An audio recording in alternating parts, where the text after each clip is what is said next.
focusing, my first thing is getting a nice unit turn, and in a sense, showing my back to my opponent or the net.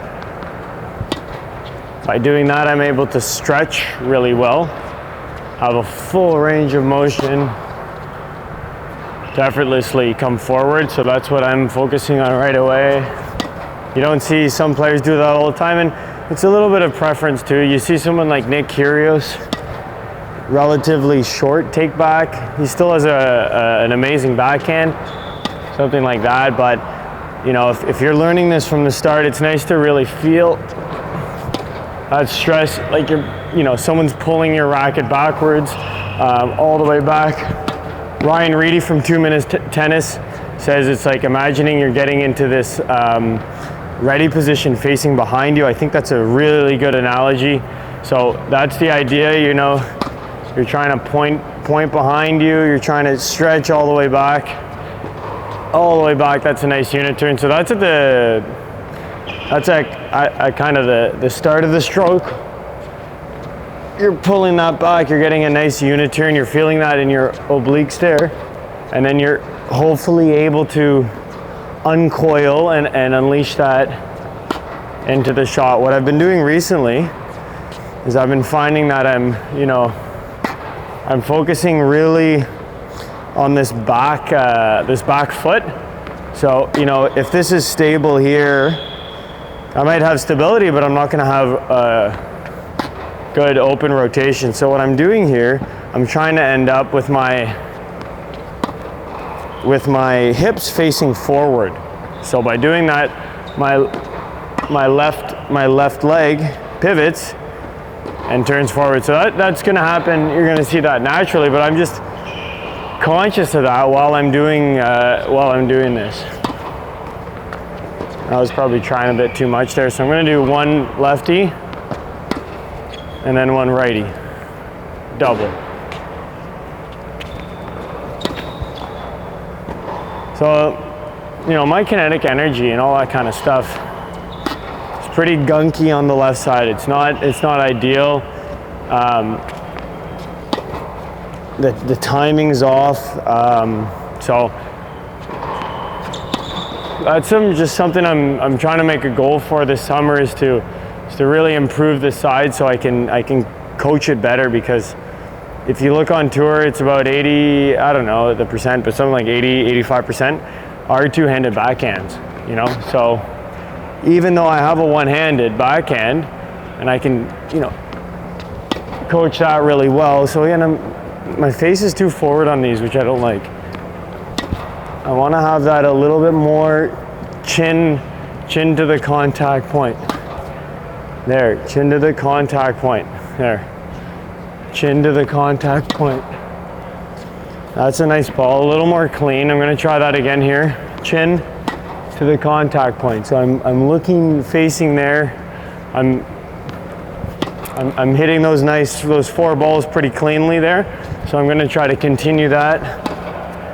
Now, when I was cheating a little bit, I was looking like it's so tempting to look up, to look at where you hit your ball, but it's the worst thing you can do, because if you do that, you end up keeping your eye on the ball, which could be a good thing, but what you're doing here is you end up kind of missing your ideal contact zone. So if your head is always up, you're not really looking down at that 45 degrees where you're, ideal contact point here, right? You want to find that. So if I'm finding that here, the target over there is in my peripheral vision. So this is my dominant focus here. That is secondary. That is peripheral, right? So dominant, really focusing on this, what's happening here. This is most important. Secondary. The ball is going to go over, especially if I hit this, a little bit higher and a little deeper. So even just focusing now on that contact point. Before, I was dealing with the backswing, and I was kind of messing up my timing. You're going to go back in the video. Now here, I'm focusing more on the contact point. I'm limiting the backswing. So, you know, even within these like 40 or 50 balls, there's multiple things that could go right, that could go wrong.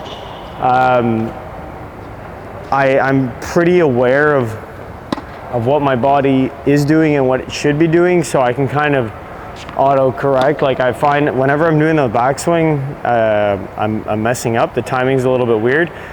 So that's something I gotta get used to, you know, to really go from a coil to an uncoil, and time that properly and not be affected when I hit that ball. So it's feeling a little better even in these reps, you know, it's 50, 60 balls.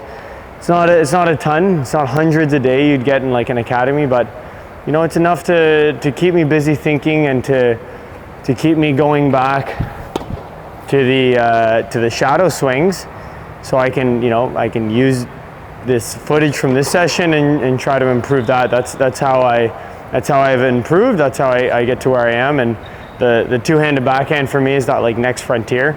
So yeah, try that out. Again, it's the initial idea of this was one hand and two hand to really feel like what your non-dominant hand was, but then it just melded into a decent training session. So try the one hand and two hand and see if you can feel your two-handed backhand a little bit more, and you're taking out the guesswork. So again, left hand, or the non-dominant hand, is pushing, and the dominant hand is pulling. And if you can do those at the same time, again, it's not easy, because like I consider myself a pretty good tennis player and I know what I'm doing, and it's not easy, right? I'm learning this from scratch. So a lot of shadow training, a lot of like analyzing what the pros are doing, and then bringing it on the court, and that's the process, rinse and repeat. So try that out.